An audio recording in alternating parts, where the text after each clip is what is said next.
welcome back to our Cookalong with Young Lives versus Cancer. Today we are joined with the lovely Kat. Hi, hello. Kat is going to be making a dessert for us, and I'm actually so excited to see what she's going to make because I can see rhubarb. Yeah, we're making a rhubarb and strawberry pie.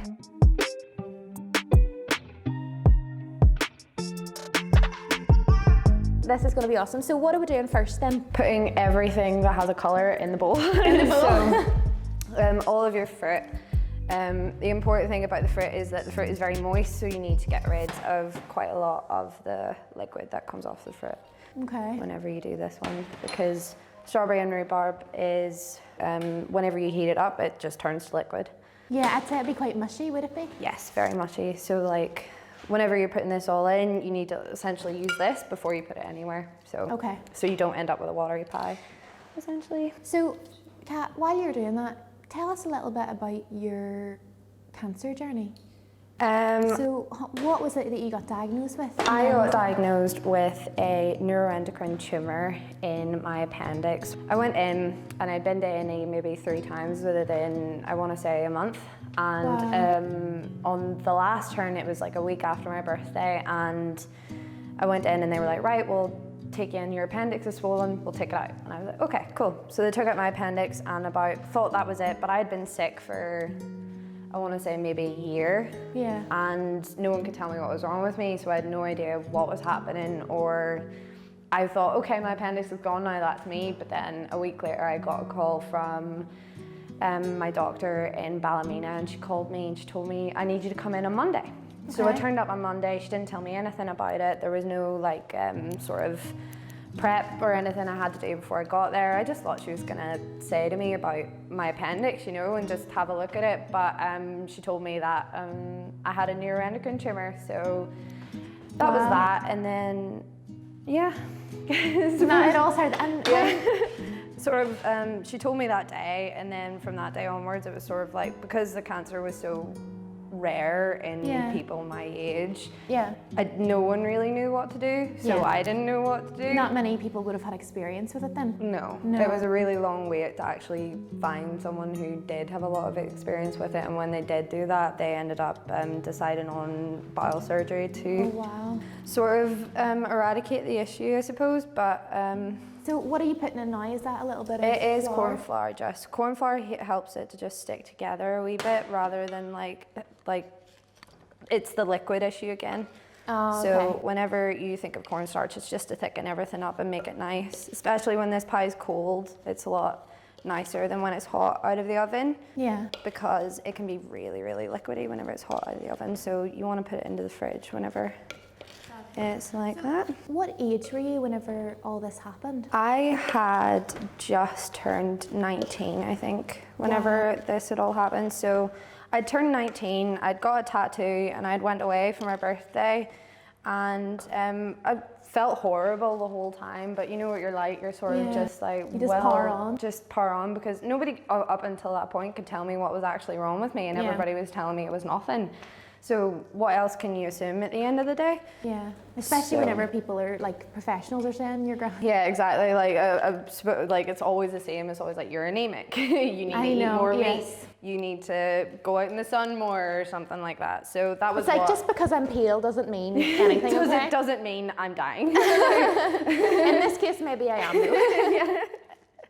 But yeah, that was probably the most stressful thing about it. But yeah, it was very rare, so no one knew a whole lot about it and had to wait a wee bit before anything could get done. But yeah, in the end they decided on a right hemicolectomy, so I'm missing the right half of my colon. Okay. So that's what they did for sort of treatment-wise, I suppose. Yeah. And I got it on Christmas Day, whenever that was over. So that was a good Christmas present, I suppose. Oh, yeah, it would have been. So what are we going to do now then? We're just adding in the salt, and I add this in bit by bit because the orange juice is to sort of take away the bitterness from the rhubarb itself. Rhubarb's really, really bitter.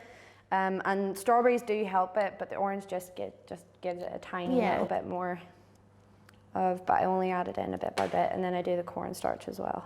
Again? Yep, because the liquid binds with the cornstarch, and that's what you want. So whenever you were diagnosed with the cancer, you had surgery, was there any other treatment that was involved, or was it just like, right, we need to get this out? So they removed the tumour, but the thing was it had grown into my actual intestines, my bowel, so to speak. So the main idea was just to get rid of the infected area with that surgery. Because, like I said, because no one really knew much about it, it was really difficult to come up with a treatment plan, even for, you know, people like my doctors and my surgeons and things like that. It ended up being like a group of specialists, so like 6 or something specialists all met up and just decided what to do with me, and they just decided on surgery. And that's the way it went for me. But how did you find surgery?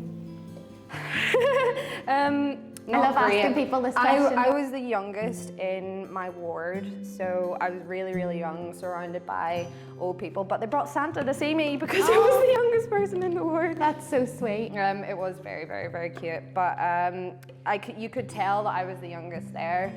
Because this was like sort of like an anomaly. They were like, oh, this kid has this cancer that's found in old people, and I was like, photo opportunity. But I had maybe like 6 or so student doctors in and around the hospital all the time, just coming to like watch the doctor speak to me. You must have felt like a bit of a specimen at that point. 100%, because like and prodded. It was sort of a trial run, and you could tell it was a trial run because everyone was sort of monitoring things a bit. You know the way you would be in hospital and everybody knows what they're doing, and the complete opposite for me. I was just sort of watching everybody figure out what they were doing. Yeah, they were like, it was like doing a jigsaw puzzle of your body in front of you. Yeah. So I sort of just watched it all happen in front of me. Everything was very rushed and very like, we need to get this sorted. But yeah, that was what I sort of had to do with treatment-wise. Being in hospital was very hard because it was coming up to Christmas and whatnot, so... Time like that, you just want to be with your family, don't you? Yeah, pretty much, but I did try my best to get out of hospital for Christmas. That was my aim, sort of, really. Just to get out for Christmas so I could be at home, and I think I was in hospital for 7 days after the surgery, and then I was able to go home on Christmas Day just because it was Christmas Day. Probably should have stayed in a wee bit longer, but it wasn't that bad to go home, and I was completely fine. They just gave me a couple of wee injections to go home, you know, for the thinners and stuff. And after that, I was fine. So there's nothing better than like anticipating getting home from hospital and then actually getting those words. Pretty much, because like I remember getting up on Christmas morning and I was like, I'm gonna stand up. I'm gonna let this doctor see me standing. So I like got up and I was just so ready to go home, and I was just like, I'm fine. Can I go home now? And he was like, you look fine. Okay, just lie down and I'll have a look at your stomach and we'll see. So he had a look at all of my wee scars and stuff, because I got keyhole surgery done, which I was quite lucky for. Oh, so we're just putting it all... Yes, we're just trying to get rid of some of the liquid that comes with... Most of the liquid comes with the strawberries, but the rhubarb gives off quite a bit of liquid as well. Yeah, that would have been a really scary experience. Like going through surgery at any age is scary, but at 19, it was just because like the way it was put across to me was that it was a surgery for old people, and I was just sort of like, well, it was referred to me as a cancer for old people and a surgery for old people, so it was very. I don't even know. It seemed as if like it really was trial and error in a way. Literally, I love when people ask me questions about it, because I'm like, you probably know as much as I do. Like it is such a strange thing to have been diagnosed with, and especially like one of my good friends who lives, I want to say 5 miles away from me. Her name's Amber, and she got diagnosed with the exact same very rare thing 5 months later. Oh my So goodness. like it may be really rare, but it did happen again. Well, maybe from your experience, and the same with Amber, maybe that'll be. Amber was able to get her treatment and all. She got the same thing done as me, but hers, because was a lot quicker. Like they found out what it was and then probably immediately put her up to. I don't know. Who knows? Who knows? But whenever like she has the same teenage cancer trust nurse as me. Yeah. So Kerry put us both together, and she was like, "You had the same thing," and we were like, "Oh!" And we live less than 5 miles away from each other, and we know all the same people. Went to school with lots of the same people, and all that sort of stuff. So it was good in the end. I suppose I've got a friend now who's endured the same thing. So now I'm just going to roll this out as well. Clean up around me. Yeah, it's like a problem shared is a problem half, doesn't it? Pretty much, yeah. And like, even though you go to things like, I don't want to say it was different, but I hadn't met anyone who had had the thing I had before, and anyone I had met who had been diagnosed with cancer was diagnosed with something very different, something that, not that I couldn't relate to, but most people, oh, did you get chemo? I'd be like, no, I just got bowel removed and all that stuff. And I find it so interesting because a lot of people that we have chatted to over this past few days, it is chatting about chemo and everything, but it's not all treatments is chemo. Yeah, I know. Yeah, and it is very different, and people do find it weird and be like, oh, you had cancer, but you didn't do the whole chemo radio thing. I'm like, yeah, because doctors didn't find it necessary. So I suppose it's sort of like. But I don't think it's a big difference. I feel like cancer is cancer at the end of the day, but it's still a mental battle, and I'm sure very that's much something. so. Yeah. So, how long ago was this, if you don't mind me asking? This would have been 2 years ago. I want to say probably in September there. Right. And like I still deal with quite a lot of issues regarding the surgery and stuff, because obviously, having such a large part of your bowel removed so young can be not great and not bad at the end of the day, but I found it quite difficult to adapt again to just doing things normally. So like I always have to be near a bathroom now. Yeah. I always have to be, I actually have a card that will get me into a bathroom if I need to go to one, that type of thing. That's a great provision, but at the same time, like it's having to do it as a 21-year-old woman, I think, is probably not the worst thing, but it's not embarrassing, but I do find it quite hard to like turn around to my boyfriend sometimes and be like, I really need to go to the bathroom, can we leave? Like, can I go here for 2 wee seconds? And he'd be like, yeah, sure, but I'm really upset about it because I don't want to go, but I have to go because if I don't, I'm going to make a mess. So it is quite an embarrassing thing, but I've found over time that I just don't really mind how embarrassing it is or how foul people think it is, because it is an issue. Goodness, at the end of the day. I really wouldn't say it's foul at all. I think that whenever people do speak openly about troubles like this, I mean, you're in such a unique position because you get people who go through so many different things, and younger people are expected to be like really resilient and really like forthcoming about it, and we're all just like, we're all sad. All of us are just trying to get through this as much as an adult would be.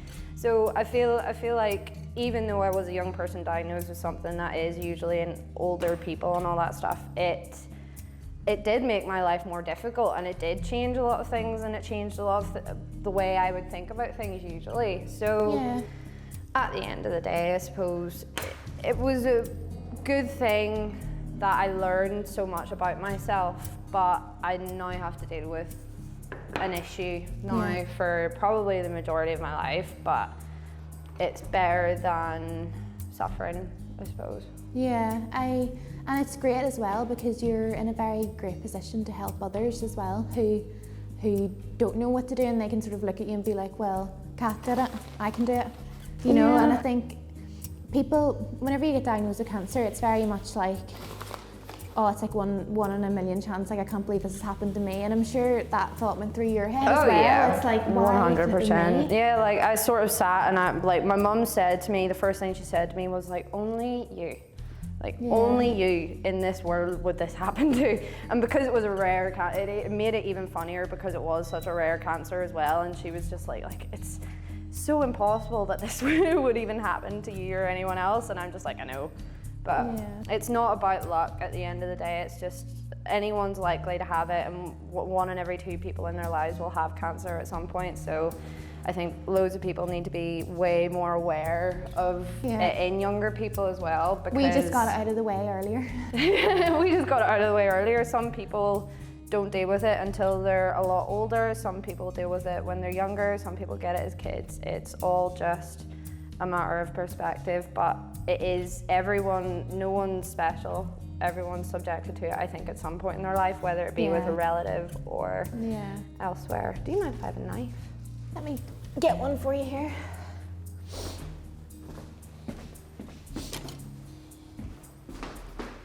There you go. Thank you very much.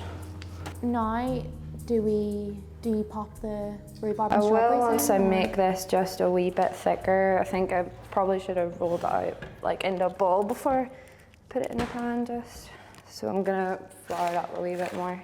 It's hard on the wrists, isn't it? That's not that bad. I literally do feel like I'm on Bake Off right now.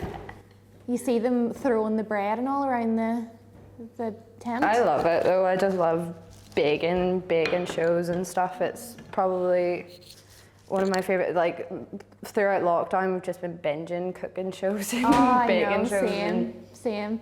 We started blowing shows. Yeah. All the weird things like that. How did you find like getting out and about and things afterwards, like after surgery? I really struggled with my surgeries because the anaesthetic was really, I don't know, it just made me feel really, really odd. Like troublesome almost, like you were up to something. That, yeah.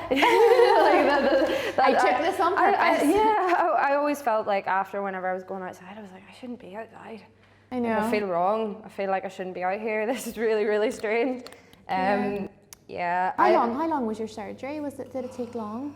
Do you remember? I think it took somewhere between 4 and 6 hours, but I don't know. I'm not sure because so they weren't exactly sure how much they were going to get rid of to begin with because they knew where it had sort of grown up into, but they also wanted the possibility of not giving me a colostomy bag. Yeah. So there was a possibility that I would end up with a bag, and I had to accept that before I went into surgery, and I was fine with that. That was okay. But obviously before I went in, he was like, I'm going to try my best to not have to do that. So we don't have to give you a bag and we'll try it this way first. So that was his aim. So I'm not exactly sure how long it took, but I just know that I came away with it without a bag. But I think it was somewhere between 4 and 6 hours if I think about the time that I seen my parents and all after, that type of thing. From after my surgery, the rest of that day was just such a blur because I was on morphine and I remember just making a fool of myself because my doctor was called Mr. Burns and I love The Simpsons, really big fan of The Simpsons, and in my morphine-induced state, asked him where Smithers was. Oh my goodness. Yeah, in front of everyone. I was just like, brilliant. Where's Smithers? But I don't remember doing it. My mum just tells me that I did it. So, aye. but that's all I have of memory from whenever I came out of surgery. But I do remember being sat up for the first time and having to drink water for the first time, and it just coming really grim situation. But it was fine. I think if I had been on a ward with lots of younger people, I might not have felt so isolated, but at the time it was really, really strange to just be, especially at that time of year, coming up to Christmas and that type of thing. And you could see all of the old wee women, and they were so sad that they were in hospital at Christmas as well, and I was like, I'm here with you. So now that some of the liquid's out of that, I'm just going to put that back in there. That's the stuff you don't want in your pie because it can make it really, really runny. Here, good thing we did that then, isn't it? I know. That's why you like to leave it for just a tiny wee bit, and then you would put in all of your wee vanilla bits and pieces. It seems quick enough to make this pie. Yeah, no, it's not too bad. It's really, really easy. It doesn't take too much effort if you can find rhubarb. Yeah. Anywhere. Is rhubarb hard to get? It can be at winter times of the year just because I think it's a spring fruit or a spring vegetable, I'm not sure. It's really tasty, it's just so nice. You wouldn't think it because rhubarb's quite rhubarb's quite tart, but it is beautiful. I really don't think I've ever tried rhubarb. I love it. I remember having it a lot when we were, it was just the rhubarb custard tarts that we would get from our granny and stuff, and they were oh, that looks brilliant, Ronnie. How did you find your mental health during it all? Because it's something that I've really enjoyed asking people because your experience is so different, and especially with so much unknown. Yeah. with your it must have been really hard to stay positive sometimes. It was mostly because like, I wouldn't say that I felt alone or anything like that. It was just about sort of relating to someone else. And I also had to deal with the fact that I probably wasn't going to be able to go back to work for a long time. So I was also worrying about money. I was worrying about how I was going to fuel my car. I was worrying about all that sort of stuff. Yeah. So I did have a lot on my mind at the time, but I had been sick for so long. I was sort of almost... I'm sure you were relieved. Really relieved that someone had actually found out what was wrong with me at the end. That's exactly how I felt. Yeah, I was sort of just like, okay, well, great, now I know what's wrong. Like, that's fantastic. I don't have to worry about it now. Now I can just get on with getting better rather than, you know, sitting around and just... And feeling awful. Yeah, exactly. So what are we up to now then? We're just going to fill it now, and then I will run and get the top bit of the pie. Ooh. So because you've taken all the liquid out, you can just sieve it in before you do this, but I like to just let it sit there while I do the pastry, because then it gets rid of all the liquid without you having to think about it. Wow. That looks amazing. And if you have any like extra bits of pie or whatever, pie crust, you can like turn them into wee tarts or something, just fill them with jam you have in the fridge. Oh. Literally, it's really nice. It's really nice. No waste. It's 2020, we don't waste. Okay, I'm gonna go and grab No problem. the other bit of pastry. So we literally just cover the top of it then? Yeah, you can lattice them yourself, or you can get one of these fancy things, so you just roll it over and then pull it apart and it turns into a lattice for you. But like, I almost like just laying it over and doing it yourself, and it's kind of fun. I like it. It's almost like arty doing this sort of baking. Yeah, you can do it loads of ways. Like I've seen someone make like a rose out of pastry and stuff, to like an apple pie, and they've arranged the apples and turned it into a rose and that type of thing. Have you always been into baking, or is it something that you... My mum always was, and then I sort of followed suit just because she was really good at it. Like she still is amazing at it, but she just could do things so effortlessly, and I was like, I want to do that. Some people still just not have as the good, knack, but don't yeah, they? mum just sure. definitely had the knack for it. But her favourite thing would be a pie as well, but she just makes apple pie and stuff like that.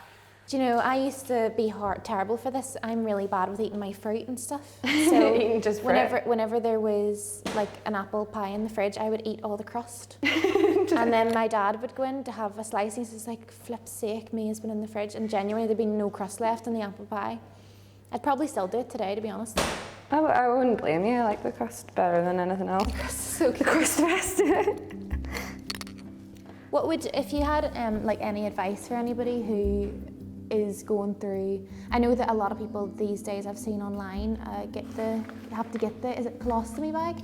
Yeah, the colostomy bag is sort of, whenever I was told about it, I was sort of just like, I sort of just accepted it. Like, if it needed to happen, it needed to happen, and if it ever did need to happen, I would just get it done. Yeah. The thing about them is they are reversible, so within maybe a year to 2 years or something like that, you could lose the colostomy bag and then go back to relatively normal again. It's hard whenever it's something that's so sensitive though. It is something you really just have to adjust to. There's so many possibilities with, like, whenever I was told about my cancer, they were like, there's so many possibilities, there's so many ways we could go, there's so many symptoms. Yeah. And so many of the symptoms relate to other illnesses. So what were your main symptoms? My main symptoms were like, I was going to the bathroom maybe, I want to say like 20 times a day. Wow. And that was like I would eat something and I would immediately run to the bathroom.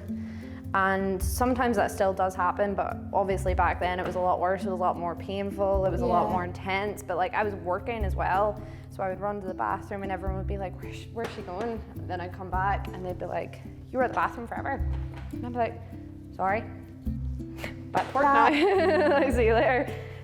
So it was really hard to deal with because because I didn't know what it was, I couldn't turn to anyone and be like, yeah, I have this going on at the minute, I'm really sorry, but I need more bathroom breaks. I'm sure people almost like doubted you sometimes, being like, is she skiving? And yeah, 100%. Like the job I had was like a manual labour job, so I worked in like a factory and I essentially manufactured kitchens, that type of thing. Yeah. And that's where I was working, and I was doing heavy lifting and everything like that, and I would always get like called out to just be like, sorry Catherine, but like you were on your break for an hour. And I was like, I'm really sorry, I was at the bathroom, like there was absolutely nothing I could do about it. And it was just like, okay, don't let it happen again, and that sort of thing. And like how could you, there's no way you could commit to that? There's no way that, like, I couldn't even come up with an excuse because I didn't actually know what was wrong with me. Yeah. I sort of was just like, I'm trying to figure out what's wrong. I've been to the doctor, I've been to A&E, and it was just that one day that I was in work. And I turned to my manager and I was like, I need to go to A&E. I'm sorry, but I need to go, like right now. And he let me go, and that was it. The rest is history. But did you manage to have a chat with him afterwards and be like, actually, I did, I did. How did that conversation go? So I met up with HR, and she sort of just was like, oh, well, I mean, it's a horrific thing. We're really sorry to hear about it. And I was like, yeah, I know. That's okay, that's fine. And she was like, we're looking to try and get you back into work. And I was like, okay, that's grand. And she was like, how would you feel about Faye's return on the floor? And I was like, I can't heavy lift anything. I can't do heavy lifting. I don't think I could work a 9-hour shift. And this was maybe 3 or 4 months after my surgery, and which was still pretty soon, especially for the type of surgery I had. Yeah. And so like I was a bit taken aback at first, and I was like, you want me to come back like right now? It's like almost people had that expectation of you. Yeah. Just because it wasn't there anymore. Just because it wasn't there anymore. I think that I found that with like telling people you had surgery as well. Everybody be like, oh, it was there, and then it wasn't there. And it's like, yeah, but now I have to live with the consequences of it. So I mean, I suppose it was there and now it's gone, but now I have something else. So yeah, it depends on how you look at it. At the end of the day, you can either be really grumpy about it, or you can just get on with it. And I choose to be, well, depending on the day. It could be grumpy, or it could be in a good mood about it. But usually, but you let yourself have those emotions, and it's. I think that's a really important thing about cancer as well. I learned to be a lot better with my emotions because I sort of just had to admit to myself a couple of times that like I wasn't fit or able to do things. And that's one of the hardest things about having cancer, is telling someone that you can't do something, or telling someone that you're not well enough. It's almost, it's learning to say no. Yeah, exactly. Learning to say no.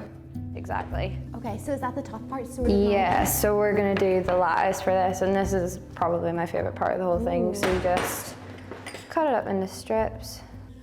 Oh, you're gonna do a proper pie? Yeah, we're gonna do an American pie, because I think they look good. Whenever you see things like this, I'm always like, that looks really good. It looks so therapeutic. Yeah, it's really fun to just like throw it all together, and it is so easy. It's really not difficult whatsoever to do. That's why I enjoy it so much as well, because it is super duper easy. Is there a specific way that you're meant? Oh, just over. See, I get so confused. Them and underlap them, and you just want to make them sort of. If you do like 4 or 2 at a time, it makes it a lot easier for you. What is your favourite thing to bake, do you think? Actually, probably lemon drizzle cake if I was to pick one, because it's literally my favourite thing in the world. I love anything with lemon in it, I love it. Yeah. But I when I got my surgery done, I had to cut out like a lot of my favourite food, and that was maybe the saddest thing about it. Oh yeah, so you probably had to be quite careful. Yeah, I had to be on like, not a restrictive diet, I don't want to say, but like I had to change a lot of what I was eating. And so what sort of things would you need to stay away from now? Anything that's really hard to digest. So you're talking things that are high in starch. So like carbs? Yeah, anything high in carbs, like white bread, that type of stuff, can't go near it, because it's just wreaks havoc on my poor tummy. Yeah. Long enough. Would you get quite a lot of tummy aches? I would, yeah. Oh. That's something I struggle with with like nausea and things? It really does take a toll on you, because like people are like, oh, only like surely it doesn't happen that often, and you're like, actually it's every day, to be honest. That's the thing, people think it does just go away, but sometimes you do have to live with it for a wee bit after as well. It can be really hard, especially whenever you feel sick for such a prolonged period of time, and it's like, am I ever going to feel like the same, semi-normal? Exactly, yeah. And that can take such a toll on you mentally as well, like your positivity and all the rest of it, but you just seem to have really taken it by storm, and I'm sure you've got your bad days like everybody, and you're just I feel like everybody will go through bad and good days whenever they get diagnosed with cancer. Like they'll have days where they're really proud of themselves, and and everybody should have those days as well. Like everybody should be able to stand up and just be like, I did that when I was really young, and I'm here now, alive, living, breathing. But then everyone should also be more than welcome to have the days where they're like, I don't want to do this. I don't want to do this today. I'm just going to stay in bed and cry. Stay in bed, cry for a while, maybe drink a hot chocolate, might eat a whole tub of ice cream and suffer the consequences. Not bothered. Don't know. But yeah, so sometimes it's just about accepting that feeling bad is okay, and that you can still live your life while not feeling okay. Like it doesn't have to disrupt everything. You can just, even if you're dealing with something really difficult, it is possible to just sort of look at it and just think, okay, if I did that, I could do this, and if I did that, I could do this. Yeah. You find ways around things, you find things that work for you, you find foods that maybe don't affect you as badly. Yeah, it's all about learning as well. Like I feel like if you do research, like Google's the worst nightmare for any cancer patient ever. Yeah, But I wouldn't recommend Google to my worst enemy. But it is really important to like look after yourself and make sure that you're doing everything you can to keep yourself healthy, but sometimes it's just not easy. It's not easy because it's like a constant battle as well. Yeah. It's a constant battle, but for me, I find whenever I have a good day, I feel great, and it's nice to have that little bit of normality. Exactly, yeah. And whenever a bad day comes along, it's just remembering that there'll be a good day soon. You know? Exactly, especially with COVID as well. Like mental health is really important, and I feel like everybody's struggling. Not just people who are dealing with cancer, but literally everyone. But like, I can only imagine how people with cancer at the minute are dealing with it, and it's probably really, really hard because they don't like. I had mine in 2018, and I was still able to go and see my friends, and my friends could come and see me in hospital, but you couldn't do that now if you wanted to. So it is very, very different for loads of people at the minute, and like everyone deserves a bit of credit for being in this, because it is really, really hard to keep your mental health afloat whenever there's nothing really to help you keep it afloat, you know, because you're just in your house. Yeah, it's life right now is very monotonous, and especially be very, very difficult going through something now. Yeah, I really do feel for anyone who, I've my friend, she lives in Manchester, and I think she's still getting treatment at the minute, but she can't bring her mum or anything, she can't do anything, and like it's really sad to hear about, and I really do feel for anyone going with mental health issues at the minute, because I would completely admit that like I was depressed at the start of like this pandemic and stuff, and I was really sad about it, because like I felt like I just started to get everything back to normal. It was all taken away from me again. And then I'd moved out, I had moved into my boyfriend's house and everything was fine, but pandemic. But I do believe that at some point we'll be out of it, and we won't have to worry about it for very much longer. Here's hoping. So is this almost ready for the oven now? Yes, we're going to put some cubes of butter on it, just so the butter helps it sort of like, I don't want to say cook up, but it sort of browns it a tiny wee bit. Yeah. I'm going to crack this egg and give it a wee egg wash as well. So the wee cubes of butter, like they sort of melt in with the rhubarb, and it doesn't give it a savoury flavour or anything, it just makes it taste like really creamy. It's amazing. I would love to like make a pie like this and have it chocolate based. Yeah, that would be sick. That would be really nice. Do you know the chocolate inside Kinder? Inside like Kinder Buenos? I love Kinder. Could you imagine that? Forget the fruit. Forget the fruit. We're going for Happy Hippos this time. Oh, they remind me of being a kid. Yeah, I love them so much. How do you think your family coped with everything? I would say that my mum and dad really struggled whenever I first got diagnosed. Probably for the same reasons that I really struggled. Obviously, just, I think my mum was just like, she's so young, like this doesn't make any sense. Like, why would this be happening? And obviously everybody asks why whenever they're diagnosed and that sort of thing.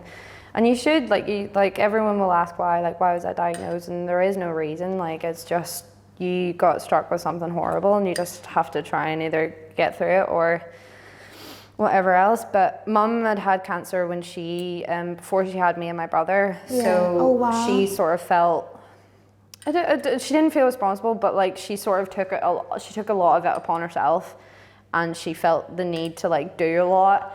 But I was sort of like, Mum, like it's fine. Do you know, it's actually really nice as well though, because Yeah, she like sort of understood. she was so, like my mum was, she never really cried in front of me. Like she was always really optimistic about it, and she was always like, it's fine, we're getting this sorted, like we'll not worry about it. But my dad was very like quiet about the whole thing, and now that I think about it, but just because I don't think, like whenever my dad came to see me in hospital, he was really upset after I got my surgery done and everything, because he was just like, he Very was helpless. Yeah, Very helpless exactly. at He the time. didn't, I suppose he didn't like see me like that as well, so, which is completely understandable because we was in a state.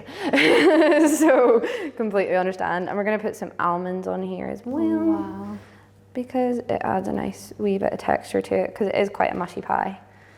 Because of all the fluid in it, but we've taken quite a bit of that out, so hopefully it won't hinder us too badly. It looks incredible. So we are going to pop this into the oven now. Yes. And how long is it going to cook for? It just cooks for 20 minutes, I think. 20, 25 minutes. And then we'll take it out and see how it looks. So everyone, we are back and our tart is ready to come out of the oven. I am buzzing to see what this looks like. Yes. Okay. We'll get this. Ooh. Okay. Ooh.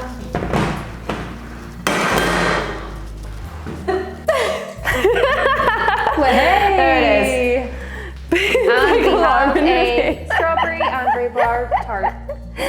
With almonds on top. It's gorgeous. A little bit of crunch. Kat, I really enjoyed chatting to you today. Thank you so much for having me. I really enjoyed it. Oh, it's been nice just talking, and it's sometimes good to sort of kind of talk your thoughts out about all these sort of things. You know? Yeah, And definitely. Highly recommend it to everyone who wants to talk about their stuff a little bit more often, because they definitely should, because it does help a wee Yeah. bit at the end of the day. And we're all in it together as well. Yes. For sure. But yes, thank you so much. No problem. Thank you.